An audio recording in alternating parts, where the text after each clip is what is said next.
हमारे भारत में सन 1856 से अंग्रेजों की सरकार ने कुछ ऐसे कारतूस बनाकर इस्तेमाल करना शुरू किया था जिन कारतूसों में गाय और सूअर की चर्बी लगाई जाती थी। हमारे भारत देश में अंग्रेजों की सेना जो कारतूस इस्तेमाल किया करती थी, उन कारतूसों में गाय और सूअर की चर्बी का तेल निकालकर लगाया जाता था और भारत के सैनिक जो अंग्रेजी सेना में नौकरी किया करते थे, उनको वो कारतूस मुंह से खोलने के लिए मजबूर होना पड़ता था। पुराने समय में जो कारतूस बना करते थे बंदूक में चलाने के लिए, उन कारतूसों के ऊपर एक टोपी लगी रहती थी। उस टोपी को खोलकर कारतूस को बंदूक में डाला जाता था, फिर उसको चलाया जाता था। वो जो टोपी लगाई जाती थी कारतूस की, उस टोपी को आसानी से लगाया जा सके और आसानी से निकाला जा सके, उसके लिए चिकनाई की जरूरत पड़ती थी, तेल की जरूरत पड़ती थी। और 1856 के आसपास सबसे सस्ती चिकनाई जो भारत में मिलती थी, सबसे सस्ती और सबसे आसानी से जो चिकनाई भारत में मिलती थी, वो गाय के मांस में से निकाला हुआ तेल होता था, सूअर के मांस में से निकाला हुआ तेल होता था। 1 किलो चिकनाई गाय के मांस में से निकाली हुई 4 आने में मिल जाया करती थी। 4 आने किलो, 4 आना आप समझते हैं 16 आने का 1 रुपया हुआ करता था। उस 16 आने के रुपए का 4 आना हिस्सा, तो 4 आने में 1 किलो चिकनाई मिल जाती थी, गाय के मांस में से निकाली गई, और लगभग 4 आने में ही मिल जाती थी सूअर के मांस में से निकाली हुई। अंग्रेजों की सरकार इन चिकनाइयों का इस्तेमाल कारतूस की टोपी को लगाने में और वो टोपी मुंह से खोली जाए तो आसानी से निकल जाए, इसके लिए प्रयोग किया करती थी। अंग्रेजों ने जब ये कारतूस इस्तेमाल करना शुरू किया तो भारत के जो सैनिक अंग्रेजों की सेना में नौकरी किया करते थे, उनको इस बात पर बहुत आपत्ति हुई और कई सैनिकों ने अपना विरोध दर्ज कराया अंग्रेजी शासकों के सामने, अंग्रेजी सेना के बड़े अधिकारियों के सामने।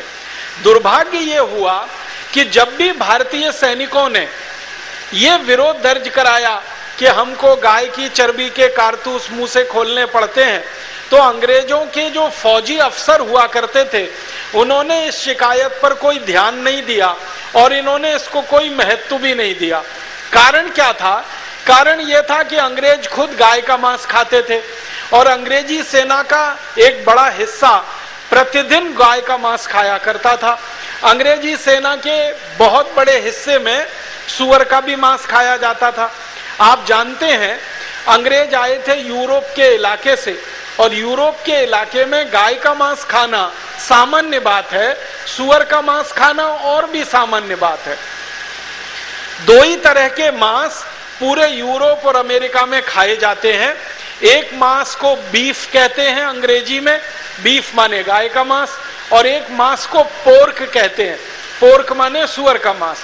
तो बीफ और पोर्क खाने वाले अंग्रेज थे, गाय का भी मांस खाते थे, सूअर का भी मांस खाते थे।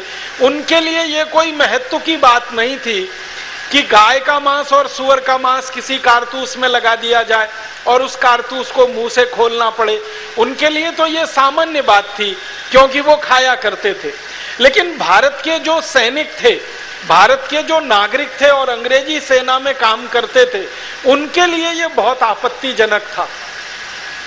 जो हिंदू थे और भारतीय थे, उनके लिए ये आपत्तिजनक था कि गाय का मांस कारतूस पे लगाया जा रहा है, और जो मुसलमान थे और भारतीय थे, उनके लिए ये आपत्तिजनक था कि सूअर का मांस लगाया जा रहा है।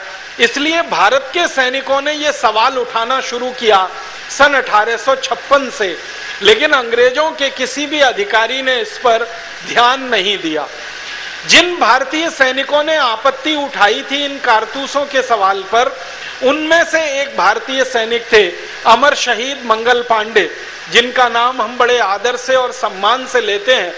उन्होंने 29 मार्च सन 1857 को भरी परेड के मैदान में अंग्रेज अधिकारी से सीधे एक सवाल पूछा।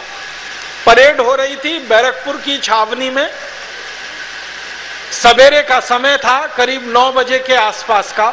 सारे भारतीय सैनिक लाइन से खड़े हुए थे परेड के लिए।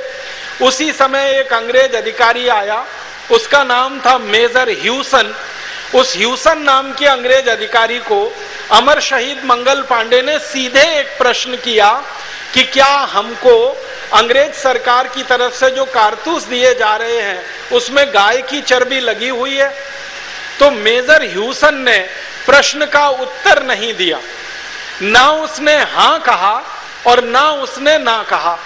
अमर शहीद मंगल पांडे ने फिर अपना सवाल दोहराया कि क्या हमें जो कारतूस दिए जा रहे हैं उसमें गाय और सुअर की चर्बी लगाई गई है? मेजर ह्यूसन ने फिर भी कोई उत्तर नहीं दिया, ना हाँ कहा ना ना कहा। बस इतने से में गुस्सा आया अमर शहीद मंगल पांडे को। उनके पास अपनी सर्विस राइफल थी, बंदूक थी, उसमें 2 गोलियां भरी हुई थी। उन्होंने वो बंदूक सीधे मेजर ह्यूसन के ऊपर चलाई। मेजर ह्यूसन को गोली लगी, लगने के बाद वो जमीन पे गिरा, थोड़ी देर तड़पा और मर गया। उसके बाद क्या हुआ, उसका एक दूसरा सहयोगी था, उसका नाम था लेफ्टिनेंट वॉग। वॉग नाम का जो अंग्रेज अधिकारी था वो मंगल पांडे को पकड़ने के लिए घोड़े पर चढ़कर दौड़ा। मंगल पांडे ने दूसरी गोली चलाई और वो दूसरी गोली लेफ्टिनेंट वॉग के घोड़े में जाकर लगी और घोड़ा जमीन पर धराशायी हुआ और वॉग घोड़े से गिरकर जमीन पर उठने की कोशिश कर रहा था। इसी बीच में मंगल पांडे ने क्या किया, उनकी जो राइफल थी उसमें एक संगीन लगी हुई थी, वो संगीन को लेके दौड़े और बाघ के छाती में उन्होंने सीधे वो संगीन उतार दी और उसके बाद खून का फव्वारा छूटा और वॉग 4 से 5 मिनट में तड़पकर वहीं मर गया। बहुत सारे भारतीय सैनिक ये दृश्य देख रहे थे और उनके मन में भी कुछ न कुछ करने का गुस्सा और जज्बा पल रहा था। उसी समय मंगल पांडे ने सभी क्रांतिकारी भारतीय सैनिकों को ललकारते हुए कहा कि इन अंग्रेजों ने हमारा धर्म भ्रष्ट किया है, इन अंग्रेजों ने हमारा देश हमसे छीन लिया है, इन अंग्रेजों ने हमारी आजादी हमसे छीन ली है, इन अंग्रेजों ने हमारी स्वतंत्रता का हरण किया है, इन अंग्रेजों ने हमारी संस्कृति का नाश किया है, इन अंग्रेजों ने भारत की लूट की है। इस तरह का एक लंबा सा भाषण लगभग 15 से 20 मिनट का अमर शहीद मंगल पांडे ने दिया। भारतीय सैनिकों में थोड़ा सा क्रोध पैदा हुआ, लेकिन उसी समय अंग्रेजों के एक बड़े अधिकारी को इसकी जानकारी हो गई कि मेजर जनरल ह्यूसन और उसके बाद लेफ्टिनेंट वॉग ये दोनों मारे जा चुके हैं और अमर शहीद मंगल पांडे ने गोली चलाई है। तो अंग्रेजों की एक बड़ी फौज आई और उस बड़ी फौज ने मंगल पांडे को पकड़ने के लिए प्रयास शुरू किया।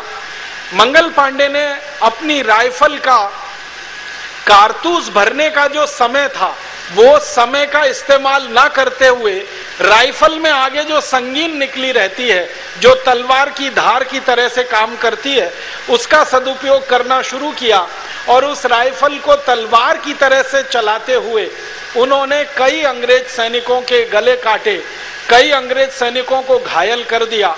अंत में मंगल पांडे पकड़ लिए गए, अंग्रेजों ने उनको गिरफ्तार कर लिया। गिरफ्तार करने के बाद उनका कोर्ट मार्शल हुआ और कोर्ट मार्शल करीब 10 दिन तक चला। 10वें दिन उनको फांसी की सजा सुना दी गई और 8 अप्रैल 1857 को बैरकपुर की छावनी में अमर शहीद मंगल पांडे को अंग्रेजों ने फांसी पर चढ़ा दिया। समस्या ये हुई थी उस समय कि मंगल पांडे को फांसी देने के लिए कोई तैयार नहीं था। फांसी की घोषणा हो चुकी थी लेकिन उनको फांसी देने के लिए कोई तैयार नहीं था।